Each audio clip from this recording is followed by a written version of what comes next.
Rajasthan royal spinner Yuzvendra Chahal एक Virat record अधिकारी होती। इंडियन प्रीमियर लीग 150 विकेट पूरण कर चहल रविवार दिन मुंबई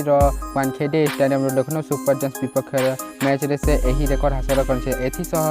स्टार भारतीय स्पिनर युजवेंद्र चहल श्रीलंकार रशीद मलिंगा पर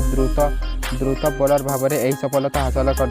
चहल पूर्व रॉयल चैलेंजर्स बेंगलोर प्रमुख सदस्य थे 2014 और 2021 पर्यंत आरसीबी तरफ खेली मात्र 2022 रे रिलीज करथिला पंचायत आईपीएल